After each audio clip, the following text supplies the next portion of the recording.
Al-Maidah 51 apa hubungannya dengan Al-Maidah 52? Jangan-jangan Anda mempersoalkan Al-Maidah 51, tapi Anda disifati oleh Quran sebagai Al-Maidah 52. Bisa terjadi itu. Tapi ingat betul ya, diskusi kita subuh ini tidak menyentuh ranah-ranah yang sedang hangat, misalnya masalah politik ataupun macam-macam, tidak. Saya ingin memberi pencerahan, Al-Maidah 51 itu begini loh dasar keilmuannya. Jadi kalau ada orang melanggar larangan ini, bukan cuma melanggar perintah Allah, tapi kehilangan keberkahan dalam hidupnya. Kehilangan keberkahan. Jadi kalau ada orang-orang misalnya masih membela sesuatu yang salah demi kepentingan dunianya, walaupun dia dapat dunia dari situ, nggak akan berkah. Anda bela orang yang salah, apalagi melanggar ketentuan Allah, Anda ambil uangnya misalnya, uang itu nggak akan ada berkahnya. Ya, Quran surah 17 ayat 36. Perhatikan gambaran Quran ya. Quran surah 17 ayat 36. Wala taqfu ma laysa laka bihi ilmun. Ya. Wala taqfu ma laysa laka bihi ilmun. Anda jangan bergegas mengikuti sesuatu tanpa dasar pengetahuan yang jelas. Hati-hati ya. Ayat ini berlaku umum loh. Kadang-kadang kita pun dalam situasi keseharian, kadang ini terjadi tanpa kita sadari. Ikut yuk. Kemana? Nanti sajalah, pokoknya ikut. Nah itu kalau kaidah Quran nggak boleh itu. Nanti sajalah, pokoknya ikut aja dulu. Itu nggak boleh. Kalau kata Quran nggak boleh kita bergegas mengikuti sesuatu. Kita belum tahu kita mau kemana gitu. Jangan-jangan Anda diajak ke tempat yang tidak elok gitu kan? Ke tempat yang Allah tidak ridha dengan itu. Nah itu nggak boleh. Ya tanya dulu kemana kita berangkat.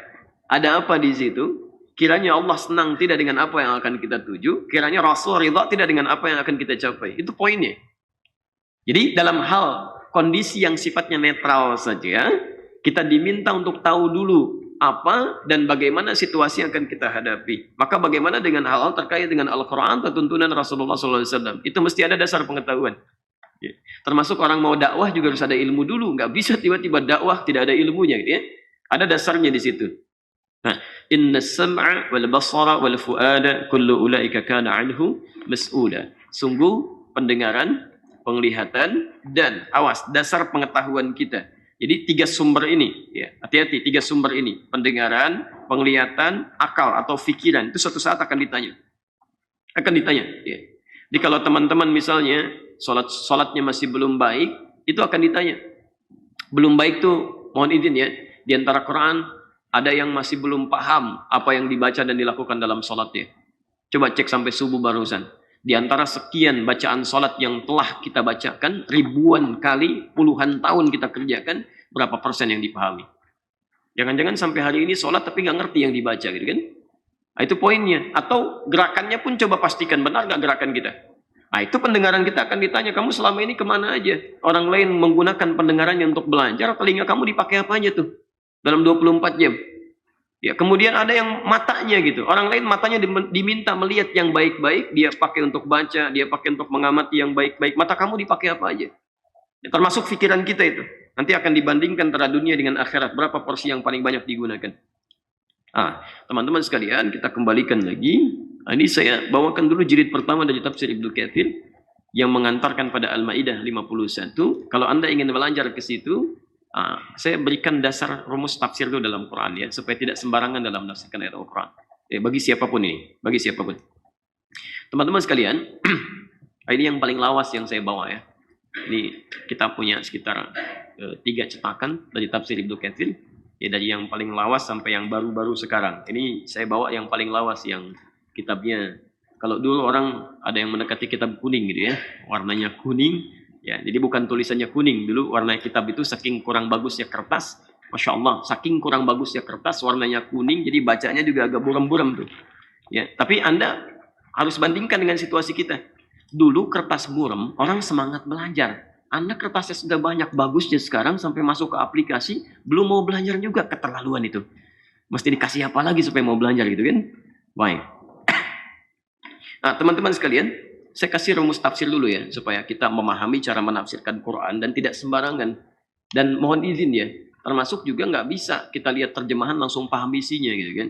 Harus kita ada turunan-turunan pelajaran dulu.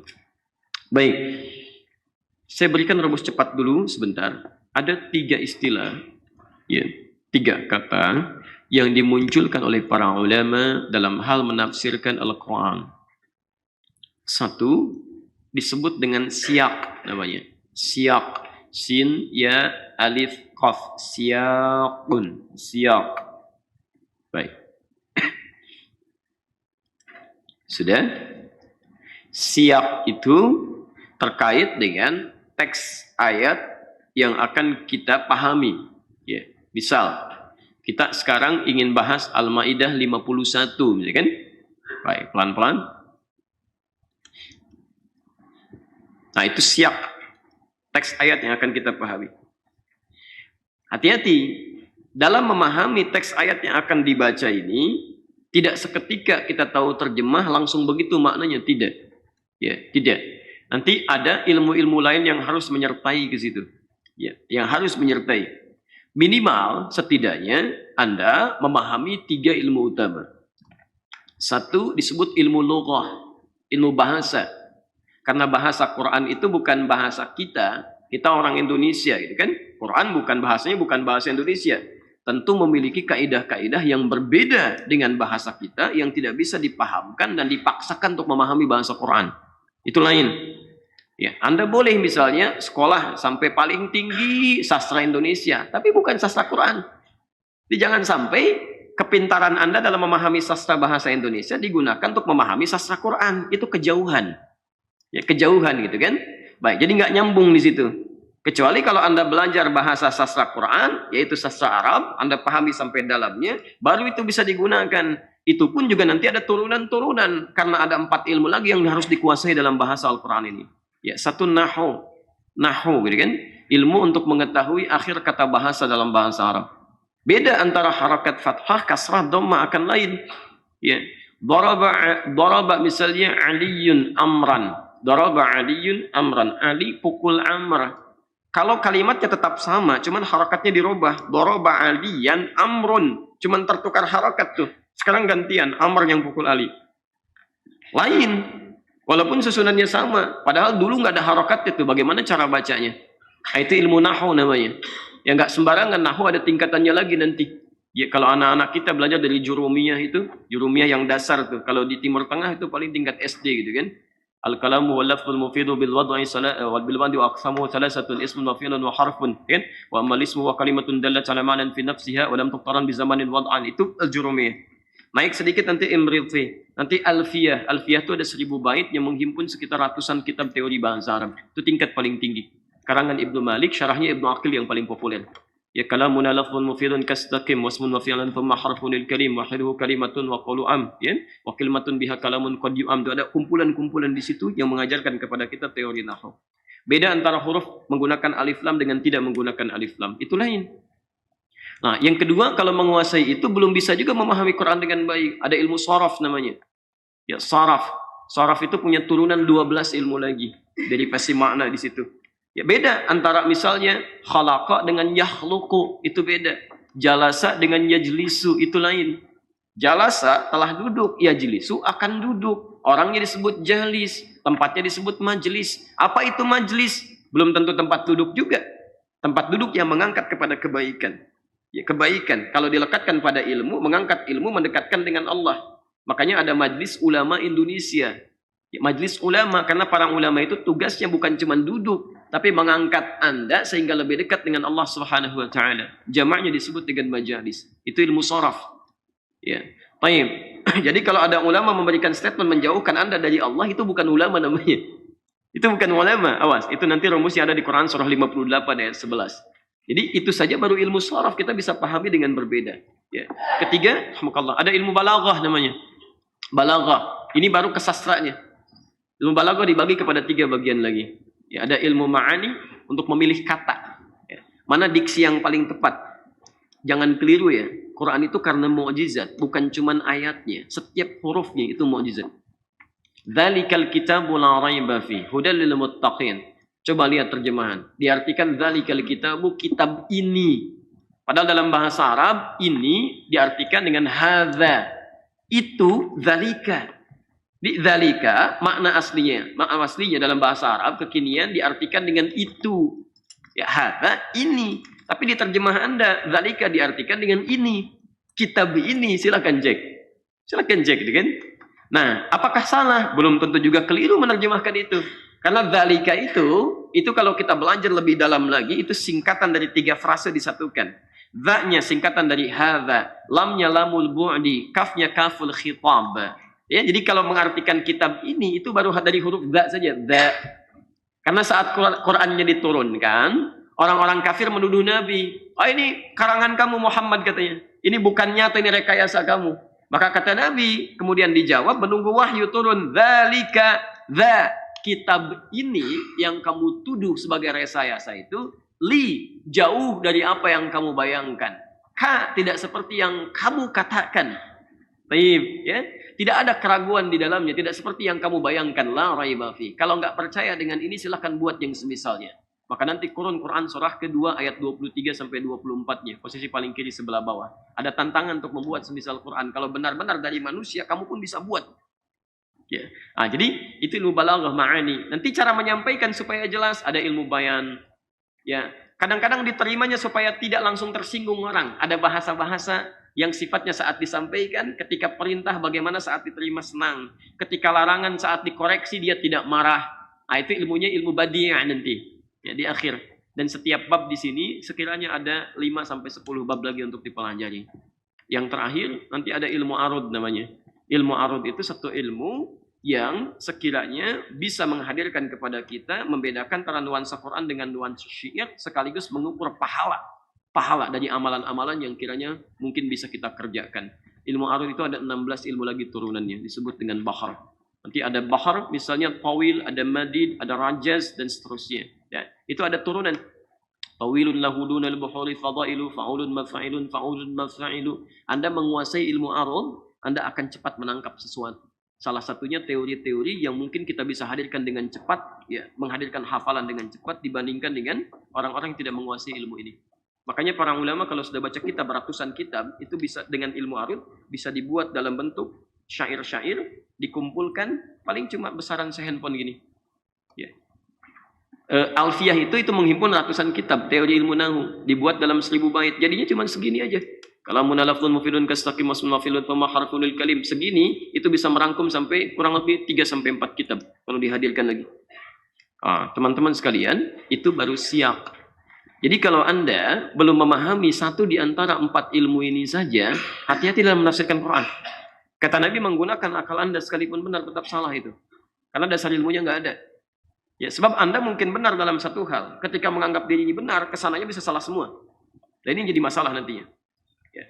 Jadi tidak tepat kalau ada seseorang misalnya gelar apapun setinggi-tingginya silakan. Saya sering katakan mau S1, S2, S3, S4, mau sampai dingin terserah gitu kan. Baik, mau sampai ke profesor, Anda nggak belajar di bidang ini, jangan berbicara tentang Quran, bisa salah gitu kan. Bisa salah. Nabi aja ketika akan merespon sesuatu nungguin wahyu tuh. Nunggu penjelasan. Level Nabi, Rasul dekat dengan Allah, dijaga dari salah. Manusia paling takwa di muka bumi gitu kan.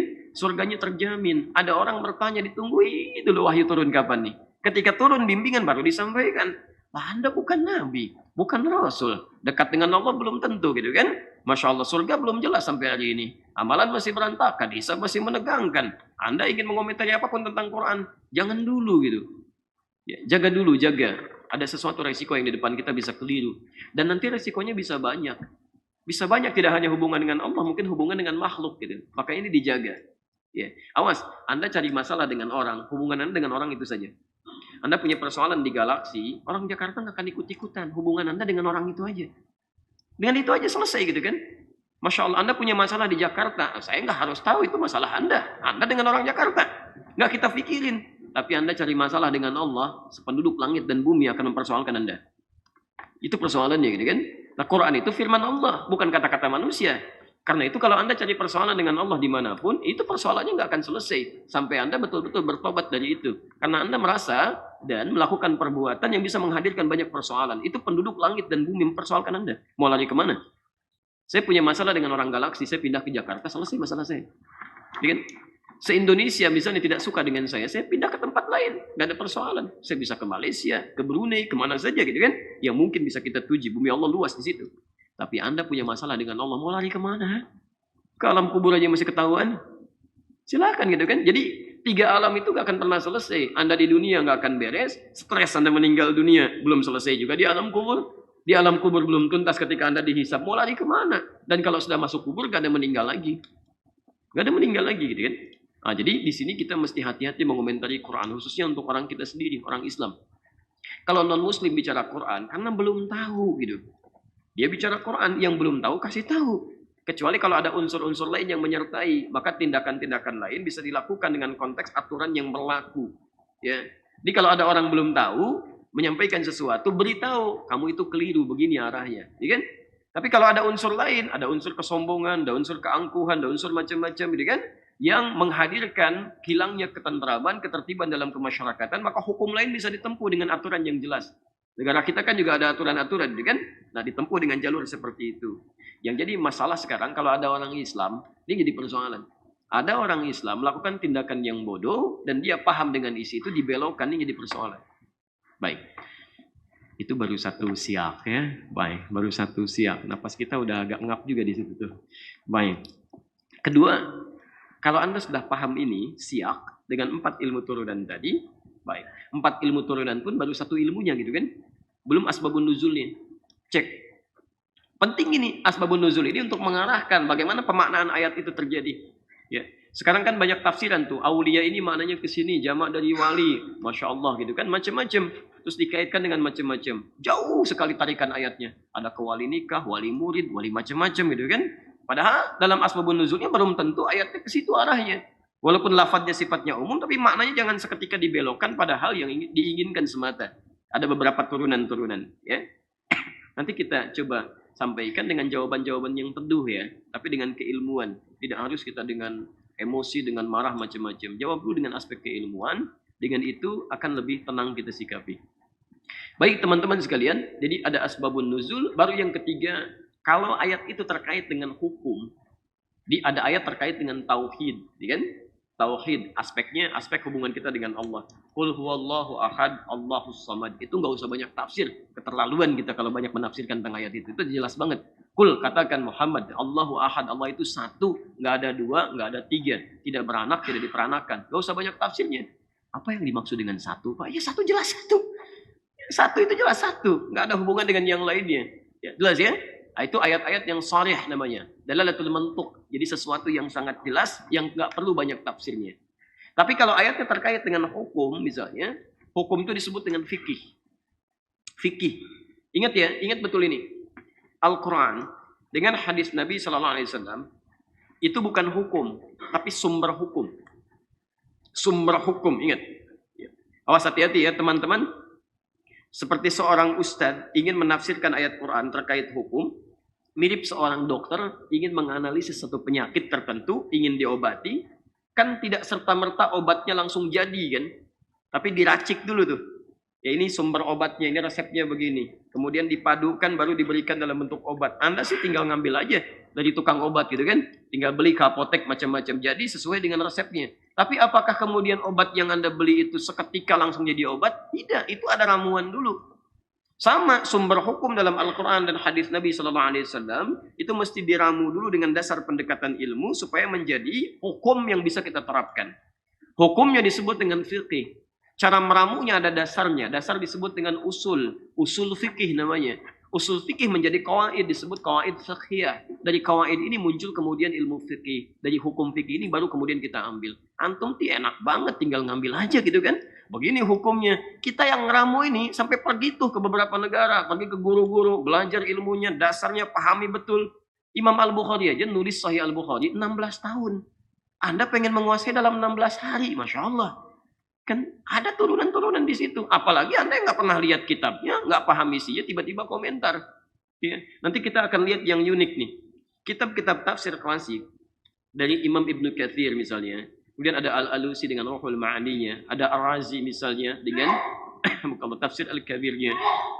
Ada kemudian imam-imam yang lainnya menghadirkan kepada kita. Bahkan yang paling liberal. Ada Zamakhsyari. Ada yang kontemporer tafsir Asy-Sya'rawi, ada Ibnu Asyur misalnya, ada As-Sa'di, ada Al-Maraghi. Itu Masya Allah, semuanya penghafal Quran dengan semua riwayatnya. Hafal banyak hadis, amalannya istimewa, hafal ilmu bahasa dengan tata bahasanya, fasih bahasa Arabnya. Gak ada yang beda menafsirkan ayat itu. Semuanya sama. Anda, Masya Allah, hafal Quran belum tentu. Ya, hadis nggak tahu berapa yang dihafalkan. Bahasa Arab juga masih berantakan gitu kan. Kemudian juga amalannya belum tentu semulia mereka. Tiba-tiba bisa beda dengan mereka. Kan jadi aneh gitu kan. Yang paling aneh, Anda sendiri belum pernah baca tuh Al-Maidah 51. Hafal aja belum tentu gitu kan. Nah, jadi ini yang jadi persoalan teman-teman sekalian. Tapi kita tidak persoalkan tentang masalah orang. Karena orang itu bisa keliru. Yang kita bahas itu kekeliruannya. Ingat ya, ada adab di Quran. Ingat betul ini, ada adab dalam Al-Quran. Sekalipun ada orang punya salah, ya sebesar apapun, yang paling indah di Quran, Quran tidak pernah menyebut orangnya. Selalu perbuatannya. Fir'aun, manusia paling jahat yang disebutkan di Quran. Manusia paling jahat di muka bumi. Masya Allah, mengaku Tuhan. Ana rabbukumul a'la. Orang-orang sekarang, ya, akunya nabi gitu kan. Ada yang ngaku malaikat Jibril, ada yang ngaku raja, ada yang ngaku punya sultan, macam-macam. Firaun dulu ngaku Tuhan. Ana rabbukumul a'la. Sejahat-jahatnya Firaun, ketika disebutkan di Quran, tidak pernah disebutkan nama aslinya. Gelarnya, inisialnya. Quran surah 20 ayat misalnya 43 sampai 44. Idhaba ila fir'auna innahu tagha. Musa dan Harun pergilah kepada Firaun, dia telah mulai menyimpang, keluar dari jalur yang benar. Disebutkan Firaun. Kenapa tidak disebutkan nama aslinya? Ada dua adab di sini dari Quran. Ada dua adab. Adab yang pertama, teman-teman sekalian, ingin menunjukkan kepada kita bahwa sikap umat Islam itu selalu konsentrasi pada perubahan-perubahan dari buruk menjadi baik. Nama itu nggak akan pernah berubah. Yang salah itu perbuatannya. Jadi kalau ada seseorang keliru, jangan dipersoalkan namanya. Yang salah perbuatannya. Barangkali orang tuanya sudah mulia memberikan nama pada orang itu. Cuman perbuatannya salah, bertentangan dengan isi namanya. Jadi kalau Anda ingin merubah sesuatu, rubah perbuatannya. Ya, bukan mencela orangnya, itu salah. Ada orang namanya misalnya, maaf ya, namanya Muhammad. Misal, perbuatannya keliru karena dapat pengetahuan yang keliru, bergaul dengan orang salah, mencuri dia. Lalu Anda persoalkan, si Muhammad pencuri. Itu nama yang melekat pada lisan Anda, itu bisa melekat pada Muhammad yang lain. Dan tidak menutup kemungkinan Rasul kita terbawa-bawa ke situ. Ya, nama aja Hasan, kelakuan misalnya macam-macam. Ya, bisa disebutkan yang buruk-buruknya. Itu persoalan. Ya, persoalan. Bahkan kadang-kadang ngambil nama yang lain. Namanya Hasan, kelakuan Otong misalnya. Ya, Otong aja belum tentu begitu. Ya, mungkin Otong itu orang yang baik dan sebagainya. Cuman kadang-kadang lisan ini nggak bisa dijaga gitu. Jelas ya? Awas hati-hati. Yang kedua, ingin mengondisikan diri kita supaya tidak masuk pada kategori gibah. Pada celaan gibah gitu kan. Awas kalau Anda bicarakan keburukan orang lain, ya, kata Nabi kalau benar itu jadi gibah. Jadi gibah. Kalau disebutkan namanya bukan perilakunya, kalau benar itu gibah. Kalau salah itu fitnah. Di pilihan Anda cuma dua. Kalau tidak bergibah, Anda melakukan fitnah. Karena itu jangan sampai, ya saya berikan nasihat. Ada orang seburuk apapun, jangan sampai menjelek-jelekan orangnya. Yang kita robah perbuatannya. Jangan sampai itu terjadi lagi sehingga menimbulkan tindakan-tindakan reaksi yang tidak baik. Jelas di sini? Baik. Setelah paham siyaknya, ini ilmunya yang paling penting ya. Kalau tafsirnya barangkali nanti sudah paham ilmunya kita lebih mengerti. Kalau sudah paham siyaknya, kemudian lihat hubungan ayat itu dengan ayat sebelumnya. Nggak bisa berdiri sendiri. Jelas ya? Al-Maidah 51. Apa hubungan dengan Al-Maidah ayat 50? Ayat 49, ayat 48 sampai ke Al-Fatihah. Korelasi antara ayat yang ditafsirkan dengan ayat sebelumnya, ini disebut dengan sibak, namanya sibakun. Sin, ba, alif, qaf, sibakun. Tadi ada siyak, yang kedua sibak. Ya. Gak bisa Anda sembarangan misalnya tafsirkan ayat itu tanpa melihat ayat yang lainnya, bisa keliru. Ya. Ada hubungannya, ada korelasinya. Jadi ketika Anda menemukan kata misalnya aulia gitu kan? Ya ayyuhalladzina amanu la tattakhidul yahuda wan nasara aulia. Ada kata aulia, Anda mesti cari tuh aulia di situ apa hubungan dengan aulia dengan ayat-ayat sebelumnya sampai ke Al-Fatihah. Ada korelasinya, nggak bisa berdiri sendiri. Ya. Artinya kalau Anda ingin tafsirkan Al-Maidah 51, Anda mesti hafal dulu sampai ke Al-Fatihah. Baru ada kaitan di situ korelasinya apa. Ya. Teman-teman, kenapa datang ke sini? Baik, Anda datang ke sini, Anda akan jawab dengan korelasi sebelum pendahuluan tentang kedatangan Anda ke sini. Saya mendengar informasi ada taklim hari ini. Saya mendengar ada begini-begini. Mendengar itu kan bukan sekarang, tapi sebelum Anda ke sini. Di urusan dunia saja Anda korelasikan dengan mukaddimah, pendahuluan-pendahuluan yang sebelum Anda hadirkan. Apalagi bicara tentang Quran. Jelas ya? Baik, setelah itu baru lihaq namanya, lihaqun. Lam ha alif qaf, lihaq. Jadi ada siaq, ada sibaq, ada lihaq. Ya, lihaq itu korelasi ayat dengan ayat-ayat setelahnya. Al-Maidah 51 apa hubungannya dengan Al-Maidah 52? Jangan-jangan Anda mempersoalkan Al-Maidah 51 tapi Anda disifati oleh Quran sebagai Al-Maidah 52. Bisa terjadi itu. Ya. Ada orang komentar Al-Maidah 51. Oh, ini maknanya bukan seperti yang disampaikan begini. Ini begini. Anda komentar Al-Maidah 51 tapi Anda masuk pada kategori Al-Maidah 52. Oh iya. Jangan-jangan 52 pun belum tahu itu apa ayatnya gitu kan. Masya Allah. Al-Maidah 52 itu nanti kita akan lihat ya. Yang mempersoalkan Al-Maidah 51 dengan tingkatan yang buruk. Yang tidak sesuai dengan apa yang ingin disampaikan. Apa kaitan dengan Al-Maidah 53 sampai ke An-Nas? Sampai ke An-Nas. Jadi tafsir itu, bagaimana bisa menafsirkan, itu mustahil kalau Anda tidak menguasai Quran. Minimal hafal Quran dulu. Hafal Quran itu belum tentu bisa menafsirkan Quran kalau belum tahu asalnya. Ya, belum tahu maknanya. Ini yang berbahaya. Jelas sampai sini? Baik, nah jadi dari sini kita simpulkan setidaknya ada siaq, ada sibak, ada lihaq. 3 hal ini yang perlu kita lihat. Al-Maidah 51, kenapa saya hadirkan teori ini dulu? Kalau Anda kaitkan dengan ayat sebelumnya atau setelahnya, itu setidaknya akan menemukan 15 ayat yang terkorelasi dengan ini. Ya, teman-teman, yang terkorelasi dengan ini itu ada 15 ayat. 15 ayat. Hati-hati ya. Jadi nggak bisa berdiri sendiri. Nah, kita akan lihat nanti 15 ayat ini pun kemana arahnya, kan?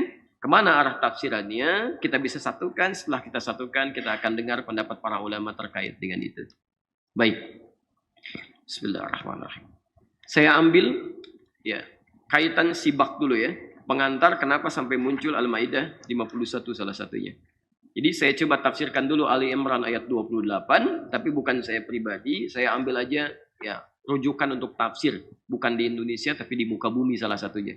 Saya ambil salah satu saja ya. Baik, jadi ini tidak diragukan lagi, menjadi juga bahan untuk kajian di berbagai universitas Islam termasuk yang non-muslim dan dikaji oleh umat sedunia. Jadi bukan kita aja yang mengaji kitab ini. Saya sengaja hadirkan ini supaya ini yang paling penting, Anda tidak mengatakan itu kan Ustadz Adi. Cuman di situ aja gitu kan. Tapi kalau kita hadirkan salah satu kitabnya, setidaknya bisa menguatkan argumentasi kita. Saya hadirkan tafsir Ibnu Katsir. Ya, saya ambil salah satu ayat dulu dari yang 15 ini, kita ambil Ali Imran ayat ke-28. Kalau Anda ada mushafnya posisi paling kanan sebelah bawah gitu kan. Ini ayat pendahuluan yang serupa dengan Al-Maidah ayat 51. Setelah itu nanti saya coba sampaikan satu kisah, kemudian turun Al-Maidah 51. Setelah itu teman-teman sekalian, saya tutup, baru kalau ada pertanyaan saya perkenankan. Tapi ingat betul ya, diskusi kita subuh ini tidak menyentuh ranah-ranah yang sedang hangat, misalnya masalah politik ataupun macam-macam, tidak. Saya ingin memberi pencerahan, Al-Maidah 51 itu begini loh dasar keilmuannya. Jadi kalau Anda belum paham, pahami dulu isinya, baru silahkan berkomentar gitu kan. Nah setelah paham seperti itu, silahkan mau diarahkan kemana sesuai dengan konteks ayatnya, Anda tafsirkan sesuai dengan kadar keilmuan yang benar. Jadi biasakan diri kita itu ilmiah dalam berargumentasi dan memiliki nilai-nilai Quran dalam beraktivitas. Ya. Bismillahirrahmanirrahim. Di kitabnya tafsiran Quran surah Ali Imran, di jilid yang kedua tafsir Ibnu Katsir, ya, halaman ke-18, posisi paling kanan di sebelah atas ke tengah sedikit. Bismillahirrahmanirrahim. La yattakhidhul mu'minuna al-kafirina awliya'a min dunil mu'minin wa man yaf'al dhalika falaysa min Allahi fi syai' illa an tattaqu minhum tuqah wa yuhadzirukumullahu nafsah. Perhatikan kalimat ini. Wa yuhadzirukumullahu nafsah wa ilallahil masir wa ilallahil masir. Allahu akbar. Ini kalau Anda paham bahasa Quran, ini Anda akan sangat bergetar dan hati-hati betul mempraktekkan ini dalam unsur kehidupan. Ya. Saya terjemahkan dulu, baru kemudian saya bacakan turunan tafsirnya. Ini enggak panjang kok turunan tafsirnya. La yattakhidhul mu'minuna al-kafirina awliya min dunil mu'minin. La yattakhidhul mu'minun, tidak diperkenankan, tidak boleh. La-nya di sini berbentuk nahyi. Jadi di ilmu nahwu nanti ada 3 jenis la. Ada la nahyi, la nafi, la naqsi. Naqsi menunjukkan kurangnya sesuatu. Kurangnya sesuatu, ya. La salata liman lam yaqra bi Fatihatil kitab. Ya, tidak ada salat bagi orang yang tidak membaca Al-Fatihah dalam salatnya. Tidak ada di sini bisa menjadi naqsi, kurang. Maksudnya Anda bermakmum kepada imam, punya peluang baca Al-Fatihah. Anda tidak bacakan misalnya, tapi mengikuti bacaan imam. Salat Anda sah, tapi pahala Anda tidak sempurna. Tidak sampai 100%. Tapi kalau Anda sengaja tidak ingin baca sama sekali, maka di sini nafi, dihilangkan. Artinya apa? Anda batal salatnya, mesti mengulang. Saya nggak pengen baca Al-Fatihah, saya pengen langsung aja. Nah itu batal salatnya, mesti mengulang. Yang kedua nafi. Nafi itu meniadakan sesuatu. La yukallifullahu nafsan illa wus'aha. Ujungnya Allah tidak mungkin menguji seorang hamba di luar batas kemampuannya. Tapi kalau nahyi itu larangan. Yang kalau Anda kerjakan Anda berdosa, Anda tinggalkan Anda berpahala. Jelas ya? La yaskhar, jangan saling mencela. La tasrik, jangan mencuri. La taqrabuz zina, jangan dekati zina. Jadi kalau Anda lakukan larangan ini, Anda berdosa. Anda tinggalkan, Anda berpahala. Anda lewat, ada videotron, tampilannya aneh, nggak seperti biasanya. Ketika Anda palingkan pandangan Anda, pahala Anda dapatkan. Tapi kalau Anda amati begini, Anda dosa. Sekalipun Anda bukan pelakunya, tapi Anda amati, Anda dosa. Palingkan. Tidak. Pandangan pertama itu masih boleh. Selanjutnya itu yang dosa. Itu cari alasan. Cari alasan. Kalau benar-benar tingkat keimanannya sudah, ini menyimpang, palingkan. Ya, jelas ya? Baik. Allah di sini masuk kategori nahyi. Jadi kalau ada orang melakukan ini, dia berdosa. Dia berdosa. Ini yang disebut ilmu nahu. Ini baru la nih. Itu baru ilmu nahu, belum ilmu yang lainnya. Jadi kalau Anda misalnya masuk ke konteks ini saja, itu Anda sudah salah. Ya? Baik. La yattakhidhul mu'minuna al-kafirina awliya. Apa larangannya? Tidak diperkenankan bagi orang-orang yang punya iman. Awas, hati-hati. Yang disebut khitab. Khitab itu orang yang diajak bicara di sini, bukan orang Islam, tapi orang yang punya iman. Jadi kalau Anda mengaku muslim, Anda melakukan pelanggaran ini, berarti iman Anda bermasalah. Kalau ada orang imannya sedang bermasalah, jangan mengambil faidah dari orang itu. Orang itu saja tidak mengobati dirinya. Bagaimana bisa mengobati Anda? Orang itu belum bisa menyelesaikan persoalan dirinya. Bagaimana bisa menyelesaikan persoalan Anda? Sekalipun misalnya gelar yang melekat pada dirinya, ada kiai, ada ustadz, ada ulama, dan sebagainya. Tapi orang itu sedang bermasalah. Orang yang punya masalah dengan dirinya, belum bisa dia selesaikan, belum tentu bisa mengobati persoalan orang lain. Apa larangannya? Tidak diperkenankan bagi orang-orang yang masih merasa punya iman, kan? Untuk menjadikan, mengambil. Ambil. Ittakhadha itu bahasa keras itu. Mengambil, narik. Ya. Al-kafirina awliya, orang-orang kafir, awliya sebagai awliya. Nanti kita lihat apa itu awliya. Saya tafsirkan dulu, bacakan bacaan serupa. Awliya sebagai awliya min dunil mu'minin, selain dari kalangan orang beriman. Ayat ini menggambarkan sepanjang masih ada orang-orang beriman di sekitaran kita, gitu kan? Maka ambil orang beriman, tepikan yang tidak beriman. Dalam bahasa Quran, kata kafir itu derivasinya ada 255 kali. Tapi Anda jangan salah terjemahkan ya. Hati-hati betul, ini fatal juga cara menerjemahkan dan bisa salah di prakteknya. Ya, sekarang ada orang enak aja tembak orang, bunuh orang, macam-macam. Ya, ini kafir, ini begini. Nggak bisa, ada teori di situ. Nggak bisa sembarangan. Ya, di Quran itu ada kafar, ada kafir, ada kufar, itu beda. Kalau kafar, ini sering saya ungkapkan. Kalau kafar, jamaknya kafaru, itu maksudnya perbuatan yang menyimpang, perbuatannya bukan orangnya. Menyimpang dari ketentuan agama. Dan tidak hanya dikerjakan oleh non-muslim, orang Islam pun bisa menyimpang. Ya. Pernah melihat Anda orang Islam mengaku muslim tapi nggak mau sholat? Itu kafar namanya. Ya. Ada bahkan yang diingatkan susah. Al-Baqarah ayat ke-6. Ya. Quran surah 2 ayat 6, posisi paling kanan sebelah atas. Innal ladzina kafaru sawa'un 'alaihim a'anzartahum am lam tunzirhum la yu'minun. Ada orang-orang yang walaupun nanti, awas ya, kalau dalam konteks orang Islam sudah mengaku muslim, KTP-nya Islam, tapi diingatkan untuk ibadah susah dia. Diajak sholat marah-marah, dengar azan marah-marah. Ini azannya kekencangan nih. Kekencangan bagaimana? Kalau azannya nggak kencang, bukan azan namanya.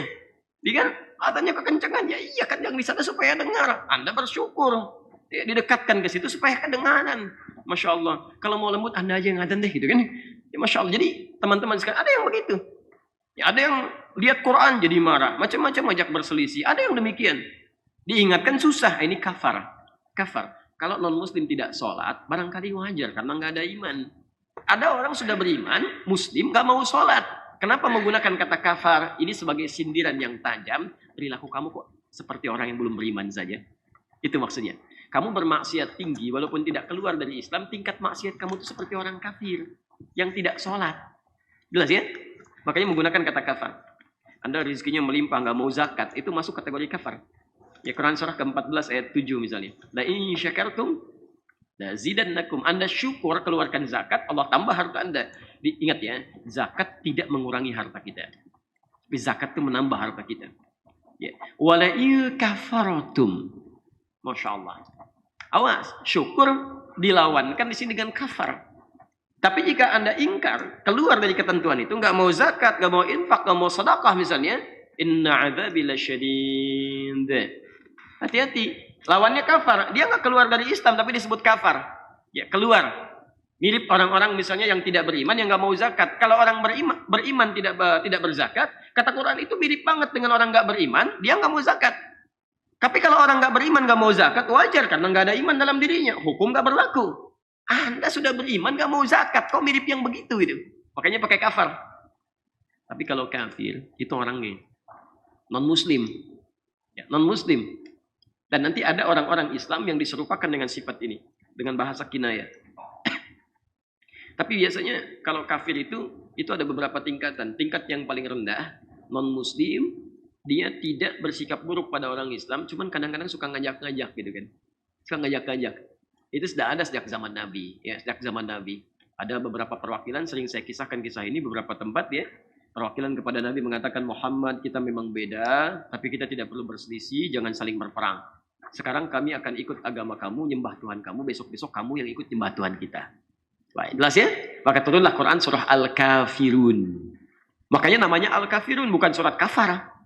Ya, bukan surat kafaru, tapi Al-Kafirun. Orang-orang kafir yang suka ngajak-ngajak. Qul ya ayyuhal kafirun la a'budu ma ta'budun, sampai ujungnya lakum dinukum waliyadin. Ingat betul kaidah ini ya dalam ilmu tafsir. Kalau ada peristiwa tidak disebutkan siapa orangnya, kapan kejadiannya, itu tandanya peristiwa itu akan terjadi lagi di masa yang akan datang. Setiap masa dengan tokoh-tokoh yang berbeda. Jadi sekarang pun akan Anda temukan orang-orang non-muslim masuk kategori kafirun. Nyakitin sih enggak, cuman suka ngajak-ngajak gitu. Ada. Oh, Car Free Day.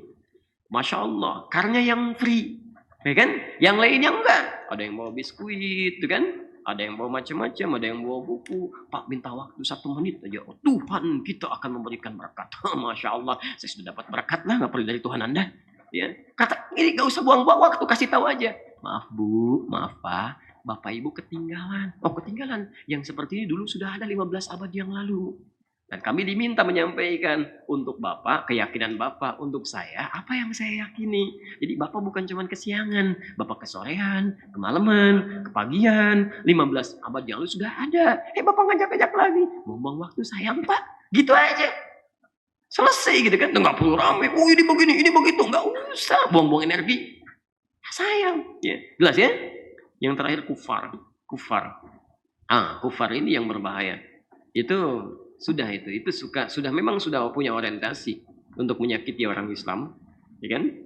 Ada dengan lisannya, ada dengan ekspresinya, bahkan ada yang mengangkat senjata atau untuk merendahkan juga Islamnya. Dia ada untuk Islamnya, ada untuk orang Islamnya. Pada yang seperti ini nggak bisa diam, harus ada respon sesuai dengan kadar dia melakukan aksi. Di situ kita bereaksi.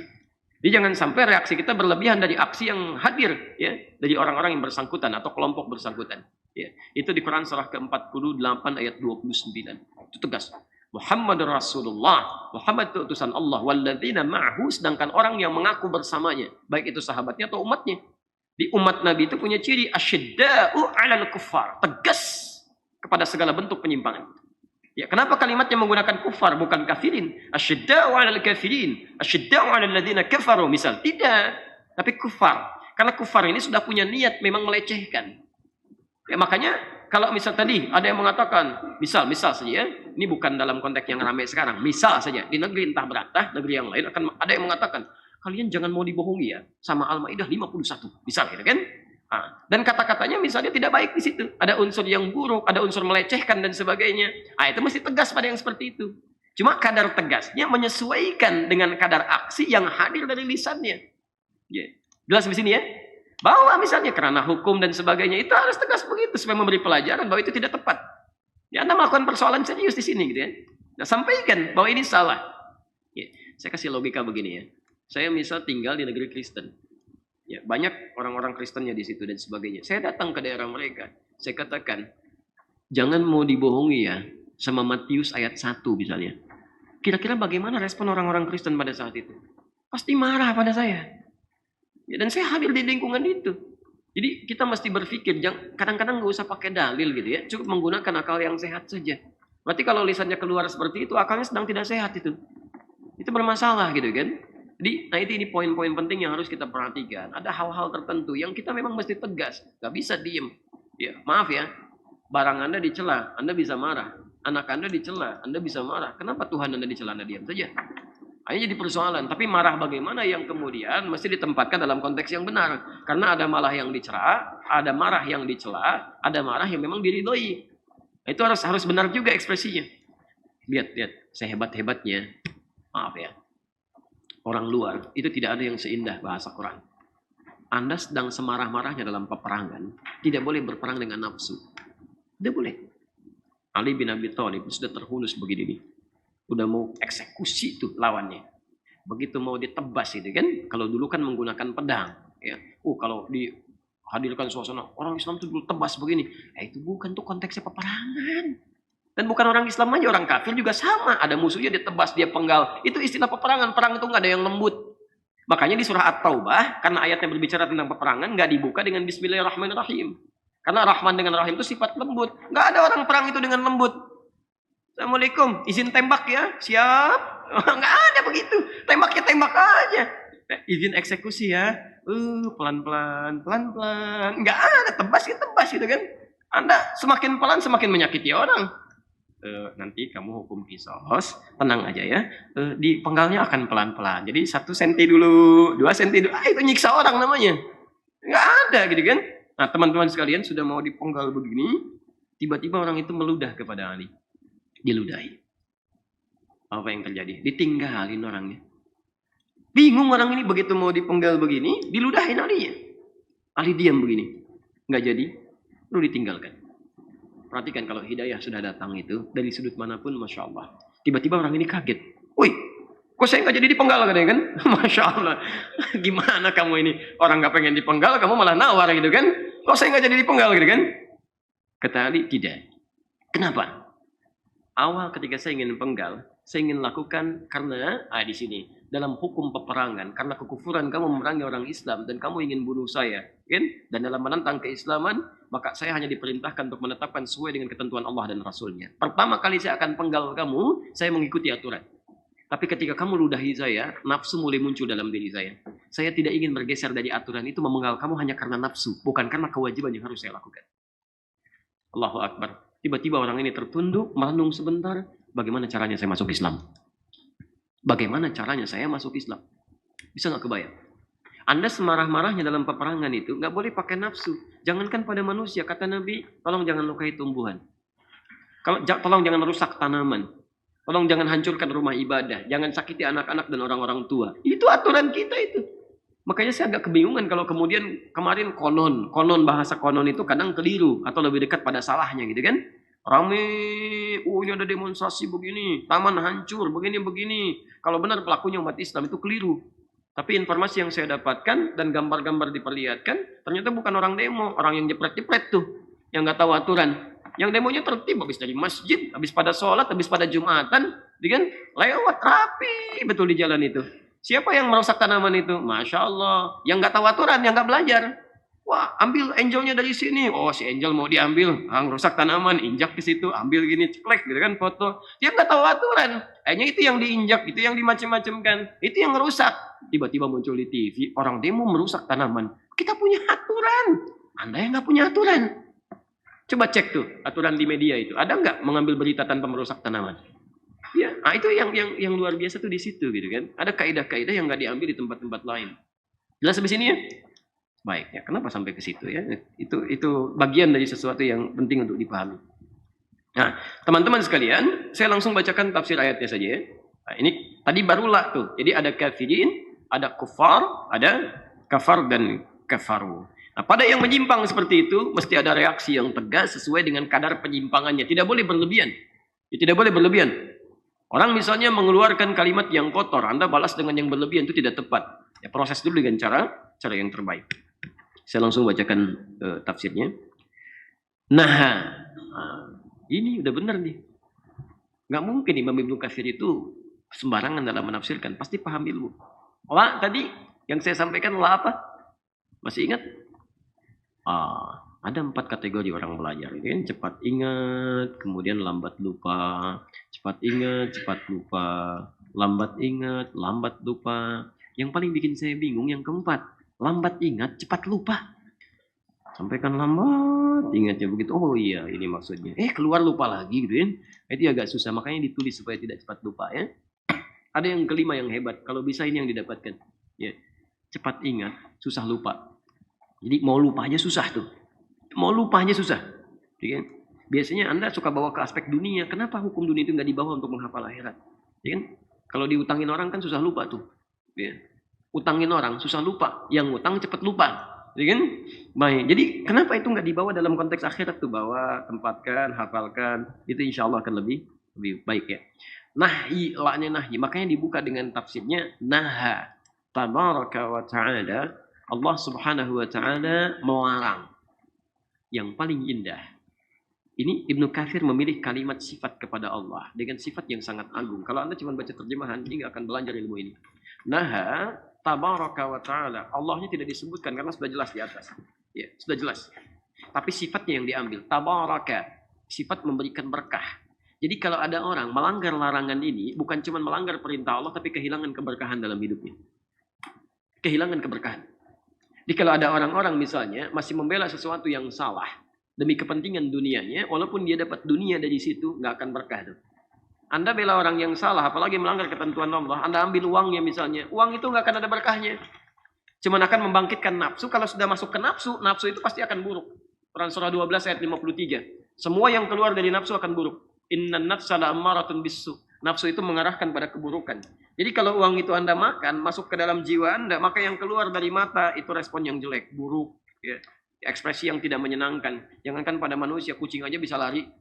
Nggak percaya silakan Anda datengin tuh kucing melotot begini gitu kan, kucing bisa lari tuh, jangankan Anda ya, karena sikap buruk itu tidak menyenangkan, fitrahnya itu jelek gitu, kata-kata kotor juga tidak, nggak akan menyenangkan.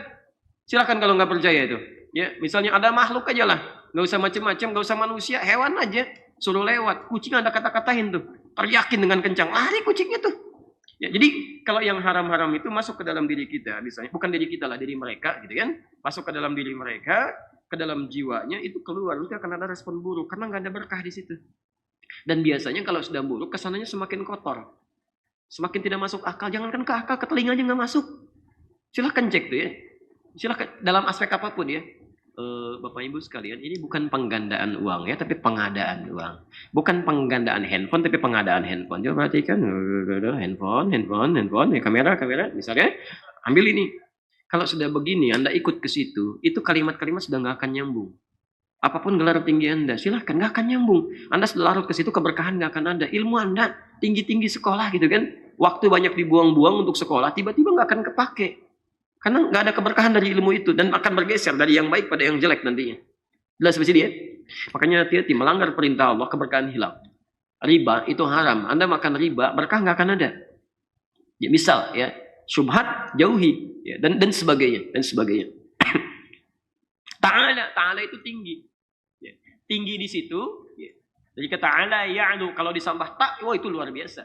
Kalau sudah menggunakan kata ta'ala, itu sudah banyak aspek dicakup oleh kata itu ya. Misal kekuatan, kalau diarahkan pada aspek kekuatan ta'ala, maka kekuatan yang tidak ada yang menandingi, kehebatan yang tidak ada yang menandingi ya, keluasan yang tidak ada yang menandingi. Maksudnya begini, kalau Anda melarang perintah saya, kata Allah, kamu mau lawan saya itu maha tinggi dari segalanya. Silakan tuh, kamu ambil sebuah prajurit kamu, ambil tentara kamu, hadapi saya, gak akan mampu. Itu maksudnya. Kamu merasa hebat, silakan aja. Saya utus satu malaikat aja beres. Mau ngelawan Allah, kirim malaikat maut, ambil dia, pukulin dikit aja, buat pemanasan di akhirat nanti.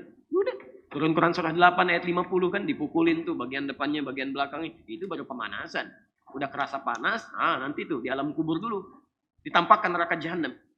Hati-hati ya, ada orang yang nanti ditampakkan neraka jahanam itu kayak saya sering istilahkan masuk neraka tanpa hisab. Dia ada yang masuk surga tanpa hisab, ada masuk neraka tanpa hisab. Itu ada di Quran surah 18 ayat 100 sampai 101. Itu yang susah diingatkan tuh. Ya. Wa aradna jahannama yawma idzinil kafirina arba. Ada orang-orang kafir yang dimasukkan ke dalam neraka jahanam, tapi sebelum dimasukkan ditampakkan dulu dalam hisab. Supaya dia nggak bingung dan nggak buang-buang waktu mikirin hisab. Waduh, kok enak banget ya. Ada orang yang cepat langsung ke surga, lewat siratal mustaqim tenang. Saya bagaimana nanti ya? Langsung ditampakkan. Wa aradna jahannama yawma idzinil kafirina arba. Kami tampakkan neraka jahanam. Kamu nggak usah dipikirin ya. Buang-buang waktu, tempat kamu di sini nanti. Nanti langsung masuk aja ke situ. Hati-hati. Dan termasuk orang-orang yang dia juga mengaku muslim tapi telinganya susah mendengar, matanya susah melihat. Itu ayat 101-nya. Alladzina kanat a'yunuhum fi ghita'in 'an dzikri wa kanu la yastati'una sam'a. Itu bahaya. Jelas ya? Nah, maksud saya tadi, Anda masalah dengan orang galaksi bisa lari kemana aja. Anda masalah dengan Allah, kata Allah, saya ta'ala. Ayo datang sini. Siapa yang mau melawan saya? Makanya di akhirat nanti ada ayat supaya suruh tembus langit dan bumi kalau mau menghindar dari kekuasaan Allah. Ya ma'syaral jinni wal ins in istata'tum an tanfudhu min aqtaris samawati wal ardi fanfudhu la tanfuduna illa bisultan. Kalau mau tembus sekarang bumi, tembus sekarang langit, mau lari kemana katanya? Baik. Nah, tabaraka wa ta'ala ibadahul mu'minin. Allah Subhanahu wa ta'ala melarang hamba-hambanya yang merasa punya iman. Awas, ada kalimat ibad di sini, hamba. Artinya kalau melanggar ketentuan ini Anda merasa bukan hamba. Ditepikan kalimat hambanya oleh Allah. Berarti kamu bukan hamba saya kalau melanggar begini. Iman kamu kemana? Ketika Anda mengatakan asyhadu an la ilaha illallah wa asyhadu anna muhammadar rasulullah, Anda mengaitkan keyakinan dengan Allah disebut dengan mukmin. Ketika mengatakan kalimat itu Anda hamba. Kalau Anda melanggar ketentuan kalimat itu berarti Anda keluar dari aspek kehambaan kepada Allah Subhanahu wa taala. Jelas ya? Berarti satu, dia menentang Allah. Yang kedua, dia merasa bukan hamba Allah. Yang ketiga, ada persoalan dalam imannya. Jelas sampai sini? Baik. Siapa orang-orang ini? Ayyuwalul kafirin. Awas, hati-hati. Teman-teman sekalian, mohon izin. Yang disebutkan kan kafirin. Tadi saya terangkan ada kafar, ada kufar, ada kafir. Kalau kafir itu siapa? Jelas orangnya. Jelas orangnya. Jadi non-muslim di sini yang dimaksudkan. Jelas ya? Tidak boleh kita mengambil orang-orang non-muslim. Yuwalu. Ini akar katanya dari kata aulia. Wala yali. Ini kan? Tawalla yatawalla. Muncul kemudian wali. Dari sini muncul kata aulia. Di asal kata aulia ini jamak dari kata wali. Wali. Dari kata wali yali. Wala yali atau tawalla yatawalla. Apa itu wali yali? Baik. Satu. Sesuatu yang dekat. Dekat. Awas, hati-hati ya. Nanti ini baru tafsir bahasa. Jadi ada bahasa, ada istilah. Saya tajamkan sebentar ya. Kita punya waktu 10 menit ke depan. Saya tajamkan dulu ini. Sesuatu yang dekat. Bukan sekedar dekat. Tapi punya aspek yang kedua. Ya. Sesuatu yang memperhatikan. Maksudnya ada aspek perawatan, kan? Pemenuhan kebutuhan. Ketiga, sesuatu yang mengampu. Mengampu, ya. Mengampu itu merawat, memahami, gitu kan? Mengarahkan pada kebaikan. Keempat, sesuatu yang mengarahkan, memimpin. Mengarahkan, memimpin. Yang kelima, sesuatu yang mengatur. Mengatur. Bisa memiliki makna juga memberikan pertolongan gitu kan. Nah, ini 5 arti ini secara bahasa. Kenapa saya penting terangkan ini? Tolong Anda bedakan ya. Dalam khazanah pemikiran keilmuan di bidang apapun, itu nanti para ulama termasuk para cendekia. Jadi ada ulama, ada azkia. Kalau azkia itu orang pintar, cendekiawan. Kalau ulama orang-orang yang dekat dengan Allah dalam tafsiran-tafsiran kebaikan urusan spiritualnya. Sekarang perhatikan, teman-teman sekalian. Ada makna bahasa, ada makna istilah. Mereka ketika menuliskan, ya, menuliskan apapun itu selalu mengatakan ini lughatan wa istilahan, secara bahasa, secara istilah. Diserap ke dalam bahasa kita misalnya ada etimologi, ada terminologi. Kata bahasa ini masih umum nih maknanya. Ya. Ada tadi dekat, ada pengampu, ada perawat, ada pengatur, ada pemimpin. Nah, kalau Anda ingin ambil makna ini, maka makna ini nanti Lekatkan pada istilah tertentu. Kalau sudah masuk kepada istilah, maka maknanya jadi terbatas. Terbatas sesuai dengan istilahnya saja. Ya. Makna umumnya nanti diambil, kemudian dari makna umum ini salah satu maknanya akan dilekatkan pada istilah tertentu. Saya beri contoh paling gampang dalam bahasa Indonesia saja. Apa artinya bisa? Dapat. Belum tentu. Ular punya bisa. Ular punya dapat. Enggak. Bisa di situ artinya racun. Di bisa menurut bahasa, bisa berarti racun yang berbahaya. Bisa berarti dapat melakukan sesuatu. Ketika diambil dalam istilah tertentu, istilah hewan, bisa misalnya kan. Bisa pada ular. Berarti makna bahasa itu sudah diperkecil maknanya. Gitu kan? Dilekatkan khusus mengenai istilah ini saja. Makanya disebut terminologi sesuai dengan termnya. Apa yang mau dilekatkan? Logos sesuai dengan term. Istilah keilmuannya dilekatkan sesuai dengan pembahasan yang akan dibahas. Jelas sampai sini? Makanya nanti kata wali kadang dilekatkan kepada orang yang akan menikahkan anak perempuannya. Jelas ya? Kenapa? Dalam konteks kedekatan dia dengan anaknya. Dalam konteks itu. Dalam konteks dia memperhatikan keadaan anaknya. Diambillah wali di sini. Ya, jelas sampai sini? Misal, Allah itu pun wali. Allah wali. Ya karena Allah mencakup semua sifat ini. Jadi semua konteks yang tadi disebutkan, kalau dilekatkan pada Allah, semua kebaikannya hadir. Makanya ketika diungkapkan Quran surah kedua Al-Baqarah, ayat 257, posisi paling kanan sebelah atas, itu Allah disebut wali. Allahu waliyul ladzina amanu, yukhrijuhum minadh-dhulumati ilan nur. Allah itu wali bagi orang beriman. Karena Allah akan dekat dengan orang-orang beriman. Dekat. Orang beriman itu kalau punya masalah mengadunya ke Allah duluan. Sakit, alhamdulillah ya Allah, kau titipkan sakit pada saya, astagfirullahaladzim. Ampuni dosa saya ya Allah, kalau dengan penyakit ini menggugurkan dosa-dosa hamba. Dekat dia.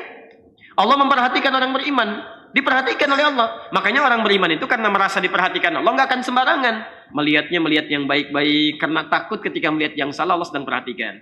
Ya, ngambil yang baik-baik, karena takut ketika mengambil yang jelek, Allah perhatikan. Nggak ada orang keluar dari masjid orang beriman ketukar sandal. Nggak ada. Nggak ada. Orang beriman itu paham ketika akan gunakan sandalnya. Allah sedang lihat. Nggak mungkin ketukar. Usah sering istilahkan begitu kan. Aduh. Mana sandal saya ini? Oh ada di sana rupanya. Ambil pakai aja. Padahal ke masjid nggak pakai sandal. Orang-orang ini kan bermasalah tuh.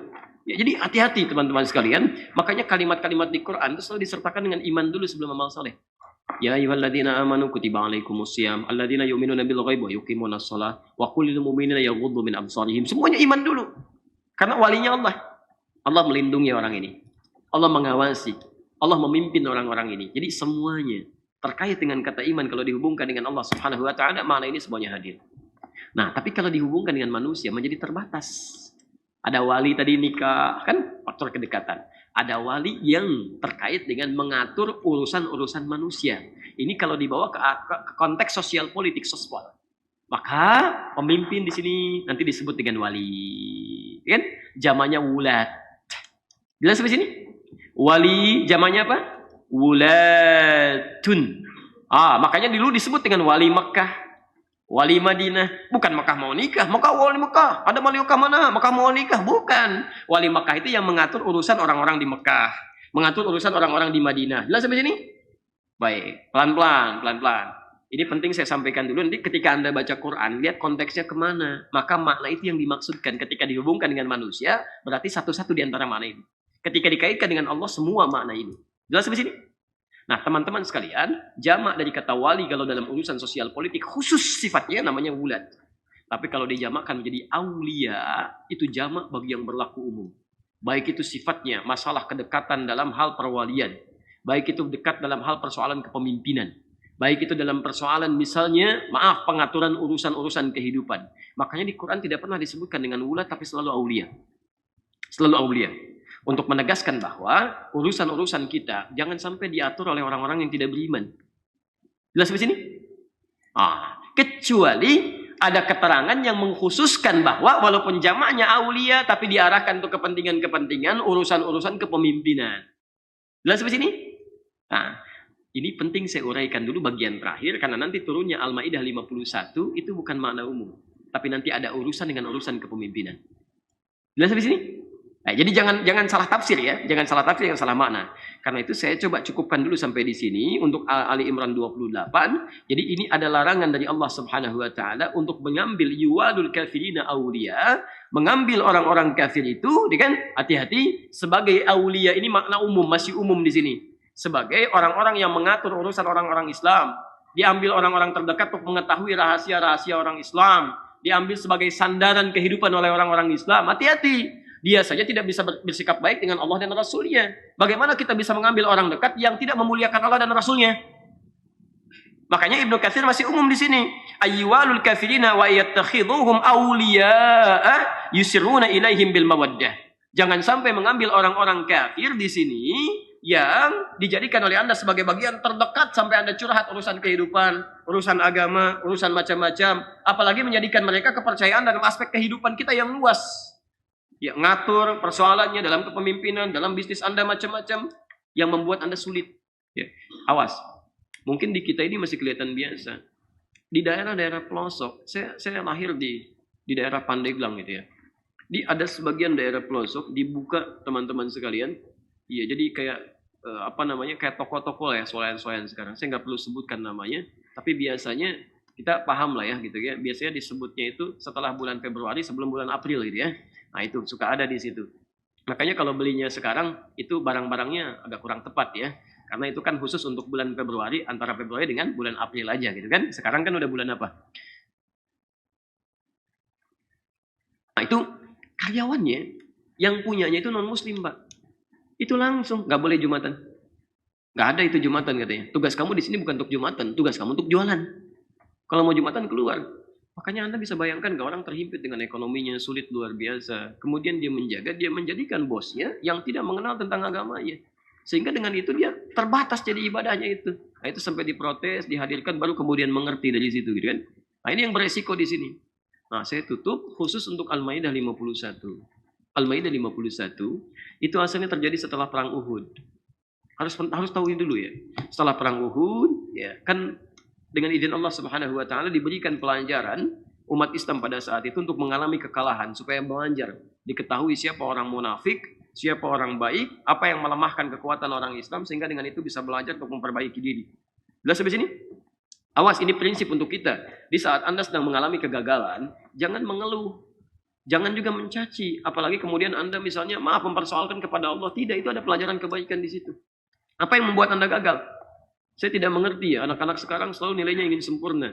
Saya dulu belajar, kalau saya belajar itu, saya melihat apa yang kurang nih. Terus saya merasa aneh kalau nilai saya 100 saya aneh nih. Berarti ada yang salah dalam diri saya nih. Karena saya tidak menemukan sesuatu yang salah pada diri saya untuk diperbaiki. Jadi kalau teman-teman misalnya menemukan satu kekurangan, itu tandanya itu mahal itu pelajaran dari Allah supaya kamu belajar meningkatkan kebaikan. Kalau sempurna terus, wah hebat itu namanya, nggak ada yang salah tuh, nggak ada yang cacat di situ. Ya, kita harus belajar dari situ. Ya. Nah setelah terjadi itu, tiba-tiba kelihatanlah orang munafik mana orang taat. Banyak orang yang lari minta perlindungan pada orang Yahudi. Tidak sedikit yang beraliansi dengan orang Nasara. Ada yang mereka mengambil perwakilan, ada yang langsung jadi misalnya pengikutnya. Pokoknya ngangkat mereka sebagai pemimpin, perwakilan yang mengatur dan sebagainya. Sampai Ubadah bin As-Samit.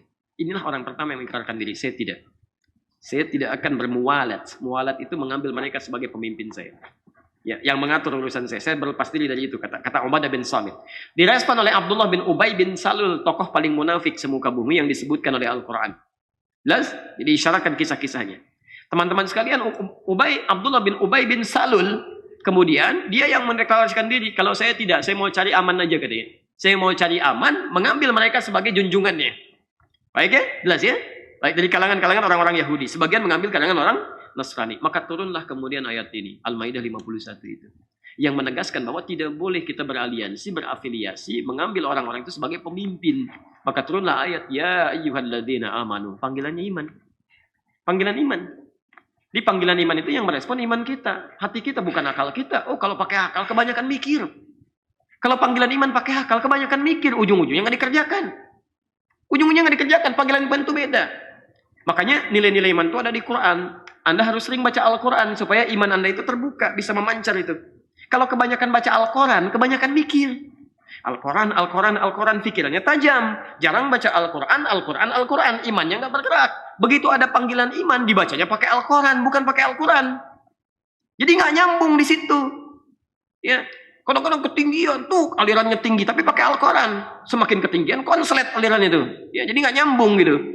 Jadi kalau ada panggilan iman itu pakai iman. Pakai iman. Itu yang paling penting. Allahu Akbar, salat asar. Ayo panggilan asar. Kalau yang ada iman, alhamdulillah tiba waktu asar. Kalau yang Al-Quran, panggilan akal, barusan zuhur, udah asar lagi. Nah, udah lain di situ tuh. Ini kebanyakan mikir. Ya, ya Allah, kenapa engkau jadikan salat subuh itu 2 rakaat? Padahal ini pertama kali hamba bangun dari tidur. 2 rakaat aja masih ngantuk, apalagi 4. Nah, ini yang versinya Al-Quran nih, begini nih, gitu kan? Ini jadi masalah. Makanya panggilan iman. Laknya nahi langsung. Dan sudah. Kalau tadi kan Ali Imran masih umum kan? Kafirin kan? Sekarang udah lain. La tattakhidul yahuda wan nasara. Kenapa muncul di situ Yahuda wan Nasara? Yahudi dengan Nasrani. Karena ada kisah sebelumnya. Ini yang penting Anda baca. Perlu tahu dulu. Ali Imran itu masih umum. Aspeknya masih luas. Begitu dikhususkan, maka kenapa ada khusus di sini? Anda mesti lihat sebabnya. Sebab terkait dengan kekhususan. Kenapa turun ayat ini? Turun disebut dengan nuzul. Maka muncul istilah sababun nuzul. Jelas ya? Kenapa disebut Yahudi dan Nasrani? Karena waktu itu orang-orang minta mereka untuk jadi junjungan, pemimpin yang mengatur urusan mereka pada saat itu. Maka dimunculkanlah setelah itulah tattakhidul yahuda wan nasara auliya. Karena kata aulia ini disandingkan dengan sebab khusus terkait Yahudi dan Nasrani dengan aspek kepemimpinan, maka nggak ada tafsir lain di sini. Karena itu semua ahli tafsir kompak semua, dari yang klasik sampai yang kontemporer. Saya punya kitab di rumah, namanya Al-Kasyaf. Al-Kasyaf itu disebut para ulama sebagai tafsir liberal. Ya, itu kalangan pemikir luas pertama, namanya Zamakhsyari itu. Imam Az-Zamakhsyari punya tafsir namanya Al-Kasyaf. Itu dikenal dalam khazanah pemikiran Islam sebagai tafsir liberal pertama. Masya Allah, seliberal-liberalnya orang dulu hafal Quran, ya, tahu lughah bahasa, hafal banyak hadis. Liberal sekarang, Masya Allah, coba cek itu, ngaku liberal aja itu, Quran juga nggak hafal. Sekolahnya kemana tuh? Liberal orang dulu ngaji, belajar ngaji, datangnya ke ulama, kan? Masya Allah, liberal orang sekarang ngajinya ke tempat orang yang tidak pernah belajar Quran, belajar sholatnya ke tempat orang yang tidak pernah sholat. Makanya nggak pada nyambung tuh, pulang ke sini error semua. Ya pada nggak nyambung. Ya. Dan yang dimaksud liberal, penafsiran dari Zamakhsyari itu juga nanti dalam konteks yang berbeda. Perhatikan, Zamakhsyari lebih ketat lagi ketika menafsirkan ayat-ayat itu. Masya Allah. Tidak boleh, kata beliau ini, tidak boleh menjadikan mereka sebagai wali dalam urusan seluruh kehidupan kita. Baik menjadi teman yang Anda anggap sebagai saudara. Atau yang menjadikan Anda meminta bantuan untuk ditolong. Atau beraliansi, berafiliasi, bahkan sekedar menjadikan dia teman yang bisa mengatur urusan Anda. Lebih luas lagi. Tapi semua ulama tafsir dulu sampai dengan sekarang itu sepakat semuanya. Semua mengartikan masalah kepemimpinan, bukan teman yang baik. Bukan teman baik itu. Kalau ada di mushaf terjemahan teman baik, itu terjemahannya menurut saya tidak tepat. Keliru itu. Ya, sekarang lagi heboh di medsos ada terjemahan berubah. Itu sih bukan terjemahan sekarang, dari dulu itu. Cuman karena ada kisah begini jadi dirame-ramein gitu kan. Itu mungkin untuk koreksi juga. Untuk koreksi bahwa terjemahan Anda ini nggak tepat. Jelas di sini ya? Jadi teman-teman sekalian, Al-Maidah ayat 51 itu berbicara tentang aspek kepemimpinan. Jelas di situ. Ya, tidak pada aspek yang lainnya. Kalau aspek yang lain turunannya ayat-ayat yang lainnya. Jelas ya?